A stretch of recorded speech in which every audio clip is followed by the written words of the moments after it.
Who you know, my name is Michael Sublett. This is Rose with Nightmare Factory. This is Arthur Meeker, and this is going to be different for me because I know one phrase or word in sign language, which is thank you, and I use it all the time because I think there's so many different ways that you don't really communicate with people. But like I walk through this. Somebody stops at the stop walk or whatever. I could look at them and say thank you and feel like I'm saying something nice, I guess. But I don't know any more than that. So maybe you can teach me something today. Thank you for coming on to the show. I really appreciate you that took the time. I saw advertisement on social media, and I was like, perfect timing to have you come on our podcast. And so I just kind of wanted to know, can you start out by telling us a little history about the Nightmare Factory?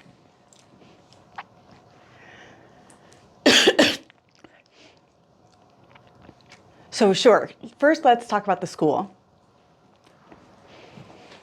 We are always doing a lot of different, seeing what the students are interested in, what they're motivated to do. And there was one student who was very excited to do a fundraiser by building a haunted house. And so he told his dorm counselor, and the counselor was very on board. And so that started in just one dorm room. They had a very small haunted house that was successful. So then they doubled it, and then it grew and grew and grew. And so now it's the entire basement of one of our buildings. And it's known statewide. It's the oldest haunted house since it was founded in 1987. So we are on our 28th year now. And we have staff, students. Kivo Phillips was the staff, and Ed Roberts was the student. And he's unfortunately no longer with us. He's passed away recently, but we actually made a memorial for him in the Nightmare Factory. So that was new last year. And then now it's turned into a graveyard with a tombstone with his name on it to honor him. That's awesome. So it's just been years and years of contribution. Very, very cool. I remember that that TV show where they do the improvements for homes, and Rob Zombie came out and helped you guys like upgrade it. I love that episode. That was so awesome. Yes, that was amazing. That was 2010. Yeah. A while back, Seems 15 like years yesterday. ago. Wow. Yeah, there's been a lot of changes. So how long does it take to put the Nightmare Factory together? So actually, it's permanent. Oh. We have it all down in the basement. We leave it year round. And then the students work on adding to it, changing it every year, updating it. During the summer, when we don't have students there, some volunteers come in and take over. Very cool. So is it kind of built, so since it's permanent, is this built into like part of their like class time, or is this a volunteer time over and above schooling? It usually is an after-school program. But last year we did a partnership with our welding class. And so we actually asked some of the welding students if they could make a couple of different signs and different things for the set for us. So we do try to partner a little bit here and there with different classes. Hopefully in the future we'll have more opportunities for that. But right now it's all after school.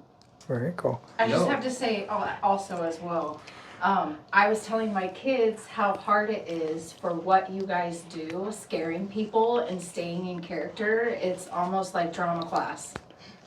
So is that implemented? Do they have a drama class where they're like critiquing their characters?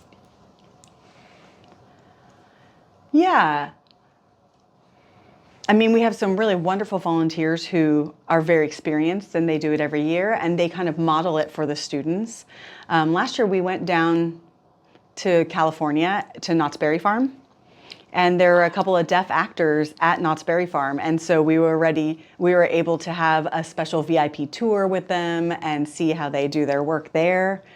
We're going to go to, the next convention is going to be in St. Louis. That's awesome. And so we take them, the students who do this, to different conventions and events. I think that's the hardest part, is staying in character without laughing. Oh yeah.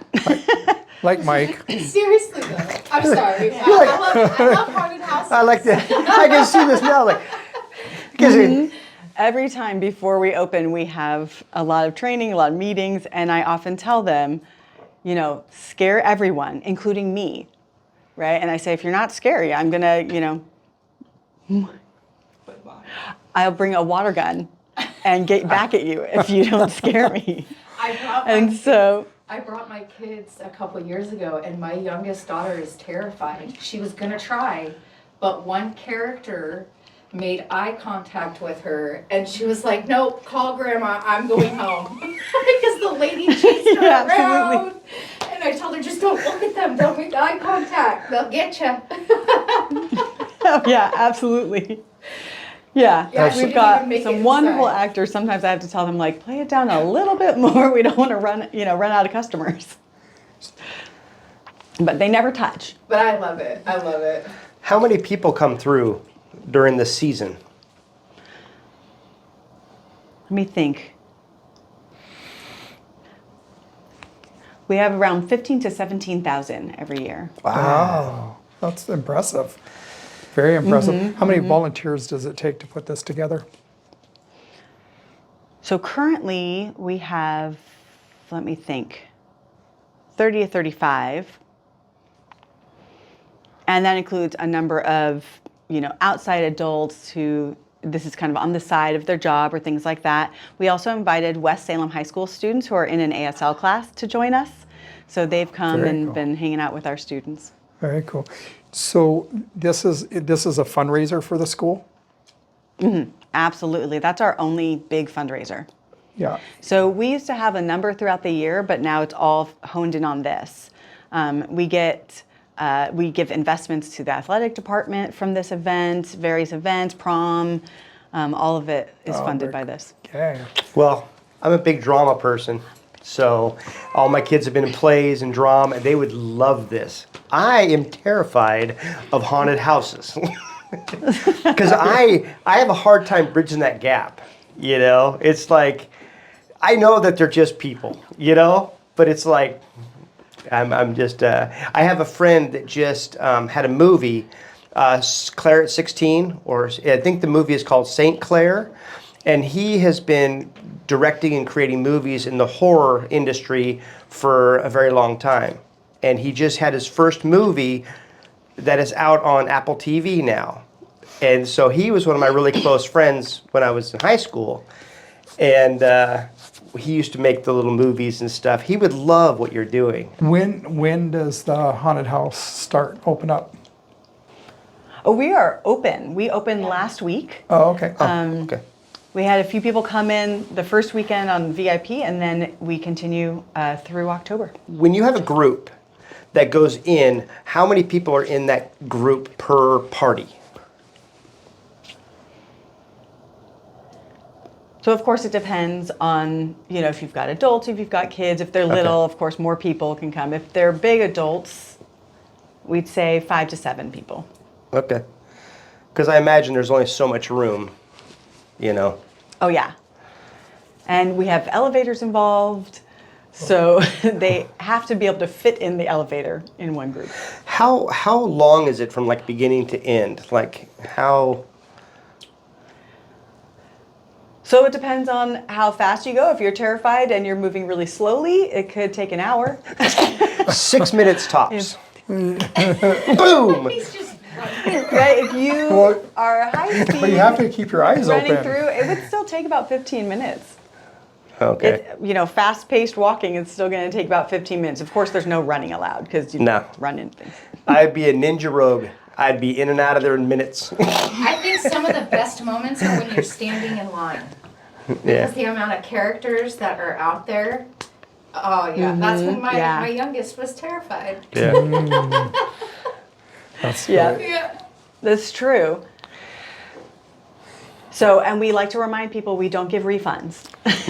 Right? Oh, You yeah. signed So up if for you're- it, yeah. Yeah, that's a good one. I would be way more comfortable on the actor side than on the spectator side. Because I think we were talking about that, about the characters or what you could do to scare people. And that excites me to try to figure out new ways to twist somebody's mind a little bit. That's got to be a fun part You of get this. chased with a chainsaw. I think that's when it's on the brink of like, oh, this is kind of scary. This is kind of real. Yeah, absolutely.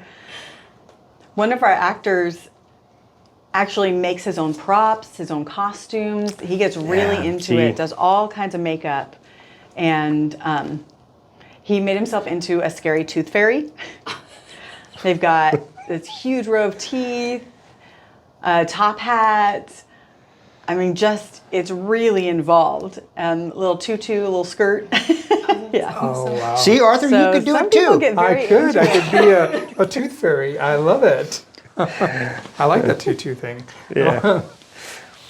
But Is there a good, for the people that want to come to it, is there a good time of the day that they should come, or is there going to be long lines all the time, or? So the earliest you can go, the better. So it opens at 7. Okay. So if you can get there right at opening, there's a pretty smaller line. The longer you wait, the longer the line. And of course, later in the month you wait, the longer the line if you get closer to Halloween. What are those hours? And then you can also purchase VIP tickets. And so as you get closer to Halloween, it can even be a 2-hour wait for VIP tickets. Yeah. What are the hours? Opens at 7 and we close. The earliest we close is around midnight or 1, earlier in the month. As we get closer to Halloween, we'll stay open till 3 in the morning, just getting people through. I Wow. didn't know that. Is it that busy at 3 in the morning? Usually we'll go until, all the ticket holders have come, and then we start closing the ticket booth, and then whoever's left in line, we just get them through, and then we're done. Wow, yeah, very it cool. must take a lot of energy to be on the Oh, yeah. actor side. Oh yeah, definitely. One of our volunteers said they got like 30,000 steps in one night. Wow. Yeah. Wow. Hey, maybe that's Maybe we should volunteer. that would be fun.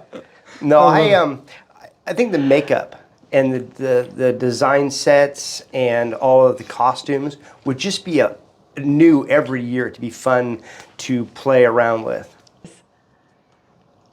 Our 7th graders start going through even in middle school, and they are so creative, right? They come up with so many ideas, and so it's a bit of controlling, like, hey, we can't just buy everything. They have a billion ideas, and we have to pick and choose, see what's doable. But yeah, we love their imaginations. There's so much about what you do that is so important for kids that you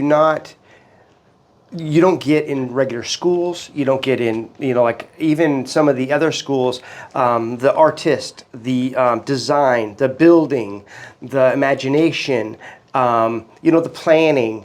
All of these factors have got to be great for your students. Oh, absolutely. That's why we want to connect it with their curriculum, do some interweaving a bit as we can.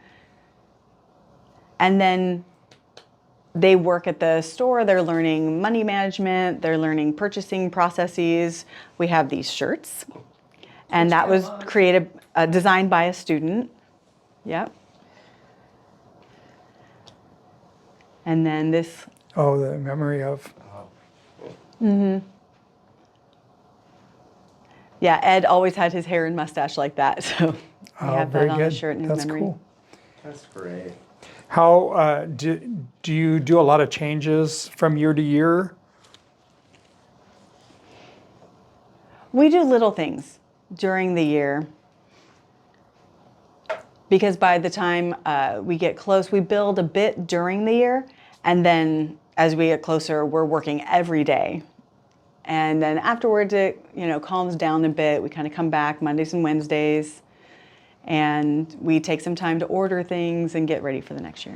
Are you more behind the scenes yourself, or do you get to be an actress? I'm more behind the scenes. But sometimes if, we're a little sparse on actors, I don't mind jumping in. But mostly I am behind the scenes just to make sure everything is safe, everything's running smoothly. There's a lot of management with the line, people waiting in line, and just all those logistics. So there's so much happening behind the scenes, not just the actors.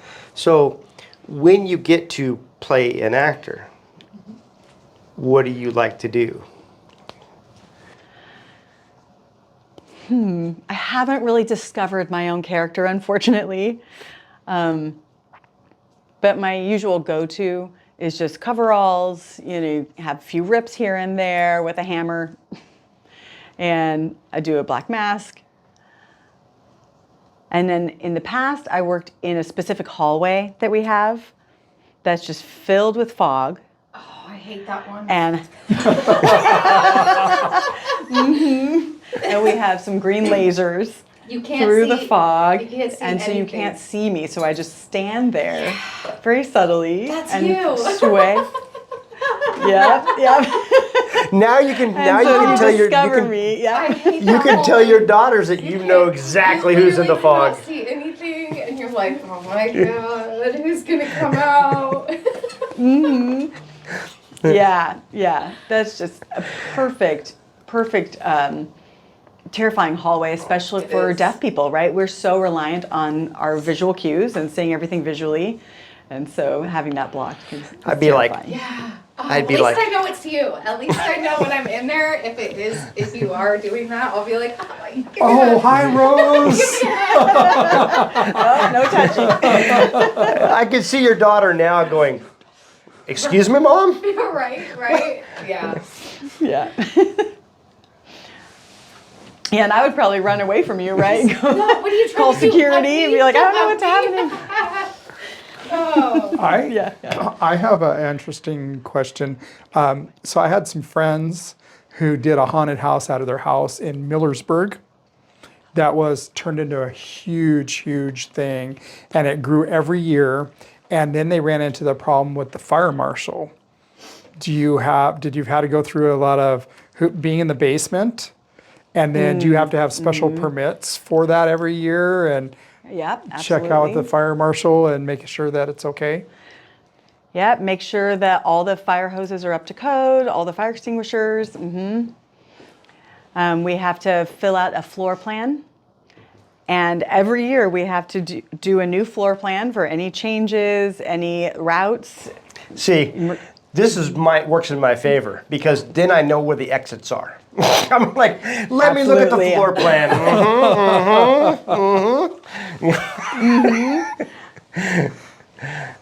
Yeah, it can be tough because we'll set the floor plan and we'll decide like, okay, so you're going to go forward and then you're going to turn right, but then we'll make some changes and actually move some walls. And then that's completely changed the floor plan. So we're trying to make it look right, but still stay in code. Yeah. You guys are on the microphone going, there's a runner. There's a runner. So we actually don't use radios or anything like that. We're doing it the deaf way. Yeah. So we have a video phone, we do texting. We have panic buttons if needed. So we make sure that everybody's safe that way. So safety is a number one. Absolutely. Yeah. We've had a lot of different stories.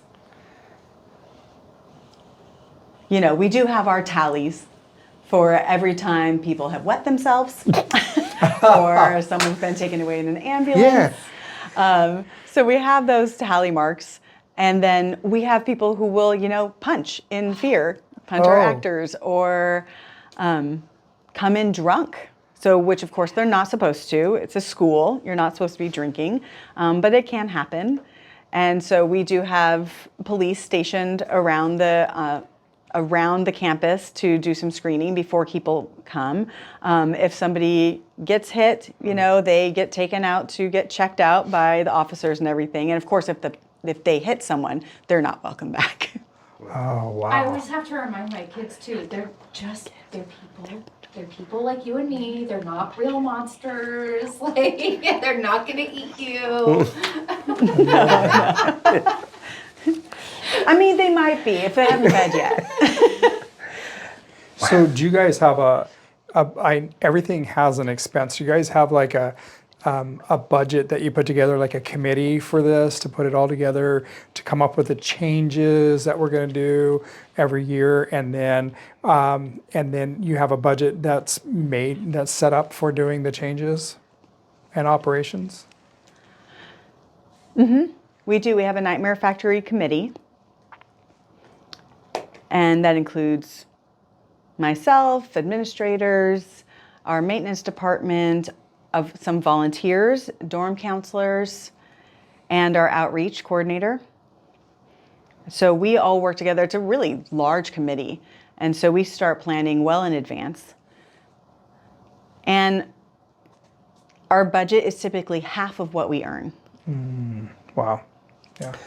Do you have like a requirement for the students that they have to meet a certain curriculum, or they have to meet standards to be able to even be involved in the...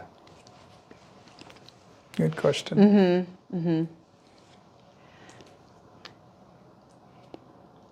Yeah, so to actually do any building or anything in the Nightmare Factory, they have to be 7th grade and up because of the maturity level.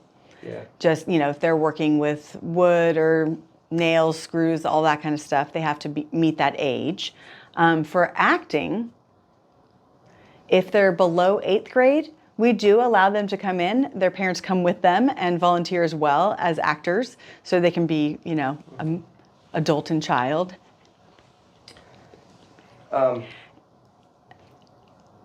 And we do require a GPA of 2.0 or above, just like athletics.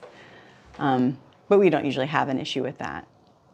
So we make sure they do their homework before coming to work on the Nightmare Factory. Is there any part of it that you use as a learning tool for the students, like a special class, whether I know we mentioned drama earlier, but like art class or anything like that? Yes and no. So we do invite some guest speakers in. They'll come and teach about different skill sets. So we have a makeup artist that comes in to teach them about both doing the makeup and also safety and health with using makeup, different makeup techniques. So we have people who come in throughout the year. It's not like a daily thing. It's not like So like no eating paint and stuff like that. Oh yeah, of course. But It smells so horrible. I do like the idea that all these skills are involved. And I think, like in the restaurant industry, I can't have kids work on like sheeters or slicers or a lot of the mechanical stuff, and that drives me nuts. And so having them be able to be involved in those basic skills like hammering and screwing in screws and cutting, I think is spectacular. That makes me happy to know that I think that's important. We had one student who didn't even know how to use a drill. Didn't know how to use it, just a screw. They were like, I don't even know what this is. How do I turn it to go forward or back? And then over time, said, that's fine, come on, we'll show you how to do it. And we're not in a rush. And so that student was able to develop those skills and develop that confidence with it. And so that's what we're looking for. Teaching a life skill, I like that. I feel like with them being actors as well, with what you guys are doing, that is another level of confidence. Yeah. Oh yeah. You would be amazed at how many adults don't know how to use a screwdriver. Right? Or a drill. Or what the difference is between screwdrivers. They could be actors. Yep. there is a group that, because they don't offer this in regular schools, like with what you're teaching, my kids grew up in a group called Destination Imagination. And it dealt with exactly what you guys are doing, and it's just so needed. And it's for kids. They have to construct. They have a what do you call it? They have a project that they have to have. Like my son had to build a structure out of balsa wood and glue to hold as much weight as they could, before it broke. And then that was the challenge. Challenge is the word I was looking for. But they had to create a skit around that challenge, and then they had to create some music, and they had to create different things, and they had to do all the set design, all the building with no adult supervision. I'm not supervision, but no adult help. And so you don't see that much. And so all the things you're talking about just get me so excited, for the kids, that they don't get to do these types of things. And so it's a really unique thing that you guys have built that seems like it's involved in something pretty cool, 15 to 20,000 people coming through is a lot. Yes, it is.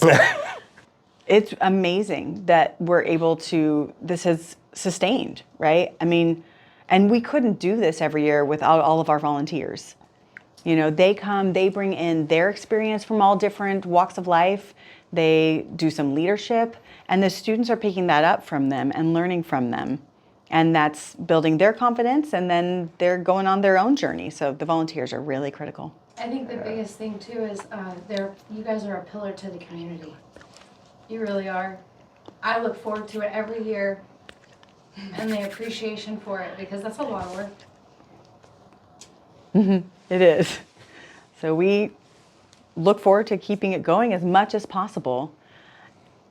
It is hard that Ed is gone now, the founder and the co-founder. Kivo has moved. And so we lost a lot of their institutional knowledge and their background. A lot of that went with them. And so last year we started fresh and tried to keep what they've been doing all of these years, as well as doing new things. Who has So that we'll spot see. now?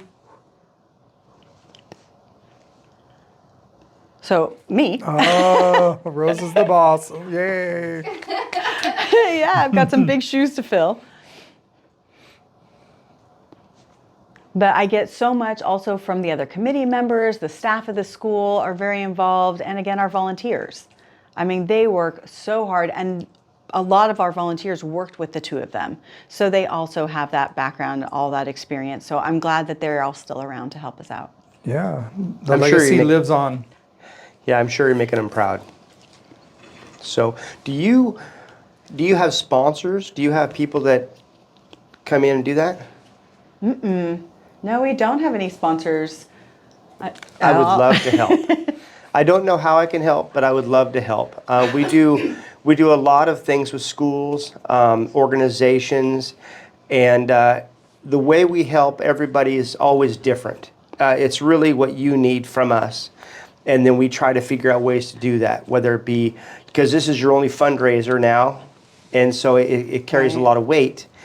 And so there's other things we can do to help circumvent the rest of the year in ways to also help, to help in different ways. And so I would love the opportunity to find a way. So Sure. Yep. We'd be happy to figure something out. well, the first thing I need to do is buy a shirt, because that's a really cool shirt. Right, I love it too. Yes, absolutely. And I will go to the haunted house. I told him he needed to go. He's like, I don't know if I can do it. I don't know. Yes, you can. Yeah. Well, yes, you can. I want to do it for sure. I want to bring my kids and come to it. And the same thing, my business is Extreme Graphics. I own a graphics company, so I do large format printing, and we do a lot of graphics and stuff. And so we can also do your yard signs that go around town to promote it and things like that. So please reach out to me, because I'll see what I can do to be part of helping out with that. So I didn't think of it until Ashley mentioned something to me about it, and we can do it, or probably too late to do it this year, but next year, if you want, we can do it live at the haunted house, our podcast. If that's something that you want to think about doing, we could come and do that. And I don't know if Ashley could maybe even put it together and help you do sort of a promo video, and go film and put something together. Maybe I'm throwing Ashley out there to Right. do work that she doesn't have time to do, but all right. she's so passionate about it and she loves it. And she was so excited when I told her that you were willing to come on the podcast, that maybe Ashley could go out there and do some filming. There's a lot of reels on social media where they do the handshake, where they're out of character and then they go back into character. That would be really cool to do. That's a cool idea. I like that. Yeah. So what I was Yeah, leading, we definitely could do that before the haunted house opens, maybe. Yeah. Try something out, do that'd some filming, be so yeah. much fun. what I was leading into that is that Mike is offering up and I'm offering up, and so I'm offering You're up offering Ashley. my services. Sorry, Ashley. Yeah, thank you. That's overwhelming. I think we're all just inspired by what you do. Yeah. And I think it's neat when you get an opportunity to meet somebody that is able to do what you've done. And so I'm excited that you're carrying on the legacy and that it's just going to continue to grow. And so we would love to help support that. That would be fun. It's been a big part of my childhood, my teenage years, and now I'm sharing it with my kids. So I love it. Yeah, and a huge Wow. legacy of Yeah, Salem. it's amazing. So, yeah. Can you give us a little bit more information about the school itself? You mentioned downstairs of the dorm, so that way, that sounds like you have live-in dorms for the students? We do. We have 2 buildings for dorms for our students. So we have one building that's quite old, so we're looking forward to renovating or getting a new building soon. But of course, the times we're living in right now, that may or may not happen. But we have, our 2 dorms that our students who come for the week stay there during the week. If they live very far away, then they don't need to commute all that way. They also work on developing their social skills and signing with their peers in the dorms. Yeah. Cool. So the school, what are the grades for the school of your students? What are the ages or the grades for them? We just added pre-K. Oh, So we have a good. preschool that's brand new, and it goes up to actually to age 21. Oh, very good. So if after graduating their senior year, they need a little bit more support, or they need some job skill development or things like that, other resources, we provide that after 12th grade. Oh, very cool. Very good. That's good. Good to know that stuff. And I do know that some schools in the area, like Salem Heights Elementary School, is one of the more direct elementary schools that have the ASL programs for kiddos. And I want to say there's one other one, but what sets you guys aside from the elementary schools that are doing it like they are? So our pre-K actually now includes siblings, even if they are not deaf. So they can come together with their deaf siblings. And so we want to promote the use of American Sign Language for deaf and hard of hearing kids, for deaf families. We provide workshops for parents to learn ASL. And so encouraging that, so allow students to stay with us their whole school career. Yeah. Yeah, it's good. I have so much to learn. Yeah. So, were you a student then, and you've become a teacher? Or I'm an alumni. I was a student at OSD for 9 years. I moved from Texas to Oregon, which was quite a change. And the Oregon School for the Deaf is a lot more calm than my school was in Texas. Very interactive, very chill. And I was involved with the Night Nerve Factory as a student in 11th grade. And yeah, they had a lot of different offerings at the school that were really impressive, made an impression on me while I grew up. And then I went to Gallaudet University, which is a deaf university in DC. And then I went to Boston University. And now I'm a doctoral student at Lamar University in Texas.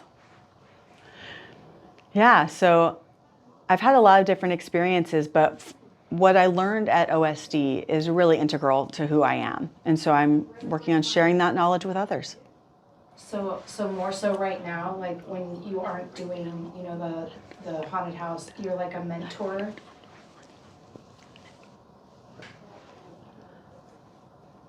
Yeah, I'm Dean of Student Life. So I'm in the administration.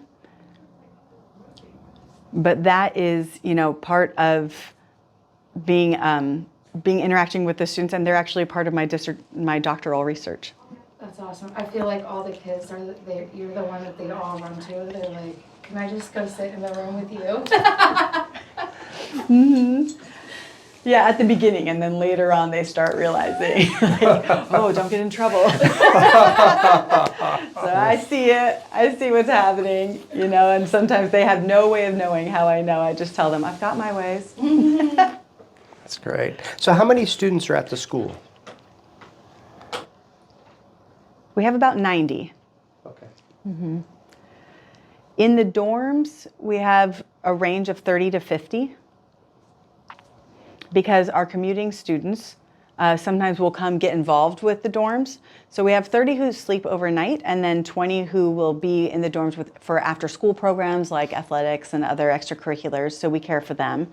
It is a small school, but we are working on outreach and spreading the word and helping awareness grow. Hopefully our legislature will support that. So I have two questions.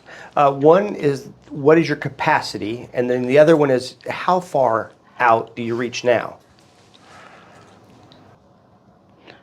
We serve the whole state. So even if someone is coming from Bend or beyond, we're happy to serve people far out in far reaches of Oregon or 15 minutes away from the school. And what was the other question you asked? I forgot. How many students can you have? Oh, right. In the past, we've had up to 300. Okay, wow. Back in the day, there was a big spread of meningitis, and so that actually caused a lot of deaf children to be born. And so that brought in a much larger population to our school back in the day. I didn't know that. I didn't know that. Wow. Okay, let's get back to the haunted house thing. So what do you think is the scariest person there, or character there, or scene? Few. Yeah, I haven't been there, and I'm looking forward to it. There's a few. Yeah. The lady who chased my daughter, that was great. Not many of them scare me anymore, though. Oh yeah, well you know. Yeah. But I particularly like the hallway. Yeah. There's like things in the fog floating. We've got students that are doing such creepy movements. Like, so sometimes I am like, stop moving, Like you the know, and they just, yes, exactly. You know, they're dressed like punk, you know, it's really creepy. So just the vibe of that hallway. Yeah. That's my favorite, even though it's the scariest. Well, doing this podcast, I have been stuck doing other things. Like I'm not a haunted house person. Now I'm going to be going. We were just talking about hot air balloons, and I had to do an ice bath. This podcast is bringing me to You just try everything out. Why not? Yeah. You know? Yeah. I'll go to the haunted house with you, and we can hold hands. Okay. Oh, That great. would be epic. Great. Ashley can film us walking Just and holding walking hands. behind him filming, like, these guys are hilarious. I'm sure that crowds of people get like closer and closer, like, you know. I've done that where I was like buddied up with people I had no idea, and I'm like, I'm sorry, you guys, I'm just trying to hide from them. So where do they get their inspiration from? Because as young kids, they're not exposed to like The Exorcist or some of these other scary horror films. So where do they get their... My kids are. Well, YouTube. We love scary Yep, movies. yep. Yeah, our kids run the gamut, right? Some of them are watching movies that are not age appropriate. Others just have amazing imaginations. And I think, was it 3 years ago or 4 years ago, our co-founder asked one of the students or one of the staff about their biggest fears. And one staff's fear was a fear of socks. And so we thought, great. So we created a sock character. I saw and that a sock character. room. I saw that character. Did you? That was insane. I'm like, I thought it was just like a pile of laundry. Yeah. a pile of laundry? Yeah. No! We tried it up as a mom as a pile of laundry. We pull inspiration from anywhere. Oh my goodness. Yeah, I used to really enjoy horror films when I was younger. You know, like Jason or Freddy Krueger or Hellraiser or some of those characters. Do you have any of those types of characters in there, or is it more traditional scaring? In the past, we did have those characters like Jigsaw. And then we realized there were some copyright issues. And so we've become more original with our imagination, but we do pick and choose. But it can't be confused with the trademark characters. So that can be difficult because some students have their absolute favorite character that they want to be just like those formal ones. And so we say, well, let's just change it a little bit. Let's change the color, or let's change a little bit of your costume one way or another. I think that's good, though, because they really have to create that imaginary stuff. And I know that your mind is your most powerful tool. I know that Alfred Hitchcock never showed any of his fear elements. Like, he was able to create that fear without having like a scary monster or something to that effect. Psycho. He was able to like create that in your mind, you know, and so I think that's pretty interesting to how you could stack that to, by the time people get through the maze a little bit, that, you know, a sock can jump out. No! You're like... Yeah, I love those random things. You know, people who come every year, they kind of know what to expect. That first half is usually it's very professional. It's, you know, what you've seen in other haunted houses. And then that second half, you never know what to expect. You don't know what's going to happen. You don't know what's going to be there. And that first half, you have the volunteers who have always volunteered, and so it's more predictable. The second half is all student-made. That's what I would say. Standing in line, I know what to expect, but as soon as I cross that threshold, I'm like, oh gosh, here we go. All you have to do is put one spider in there for my son, and he'd be done. You're like, just a small little spider, put it right there. We actually have a scorpion room. Challenge accepted, huh? Oh, yeah, sure, yeah, bring on the scorpions. Yeah. He'll have dark goggles on, so he can't really see or anything. No, I'm trying to think of what my fear really is. I don't have a whole lot of like fears, like spiders, snakes, scorpions. None of that really scares me. It's just more like if a spider jumped on me, I wouldn't be a fan. But You'll like the hallway. The hallway. Love The one part that everybody says is scary. Because it's not just a short hallway, it's a long hallway. Excellent. It's very long. with that hallway, what's nice is with the school, you already have a built-in structure that you guys can work with, and so it's a lot. It must be really nice to have something that's not like a tent with a bunch of things that you have to build. You have especially now that you say that you have it, you know, it's just permanent, that you have the parking, You have the fire, all the stuff that you need. You have an enclosed, you don't have to worry about weather. You don't have to worry about a lot of things. And so that's got to be a luxury. We do have to rent tents for the line area.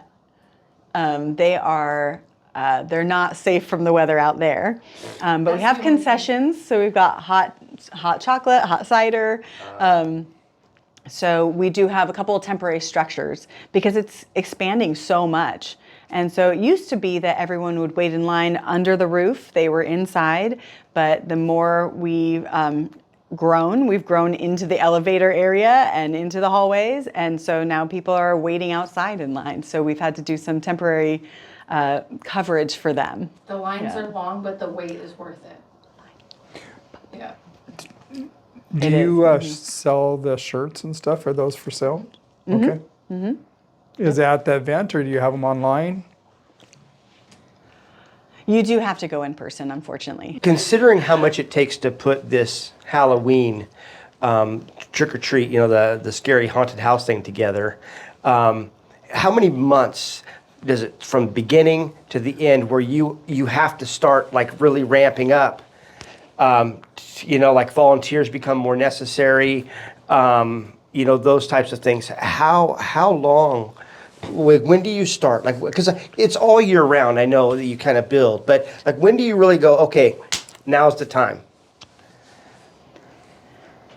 So our start is when school starts. So September 1st. As soon as day one, we start getting going. How exciting! Yeah, stressful. Right, yes. Yes, but you haven't had to try to direct 15 teenagers in a pizza place in the middle of a Friday night dinner rush. Madness. I mean, it's almost equivalent to having like 9 12-year-olds over for a birthday party, Okay, yeah.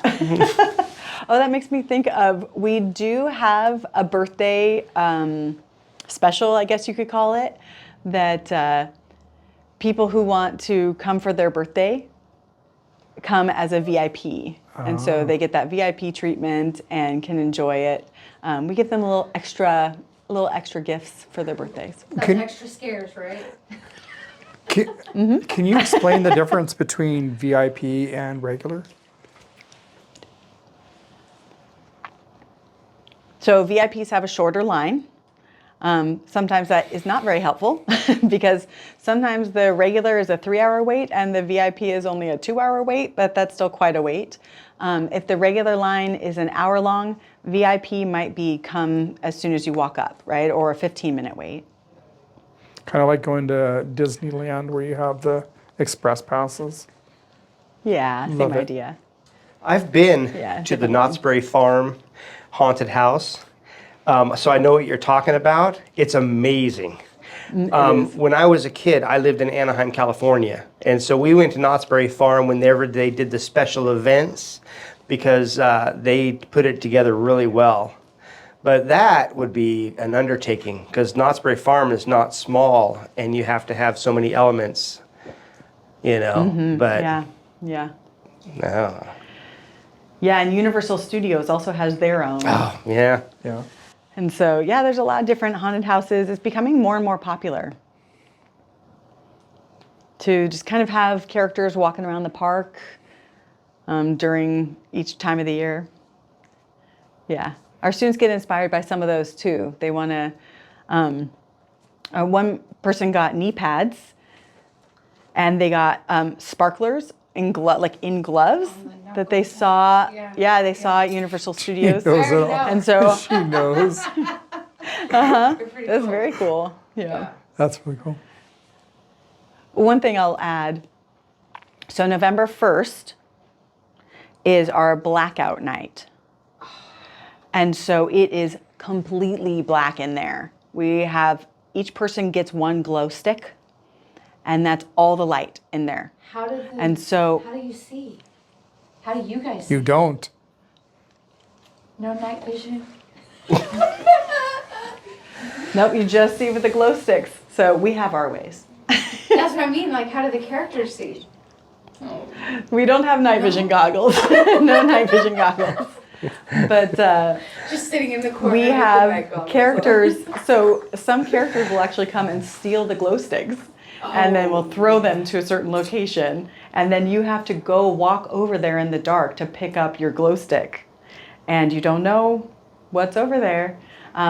Those tickets are only available online, and we only allow 300 people in. That's when we should go, Mike. No! Thank you for joining us.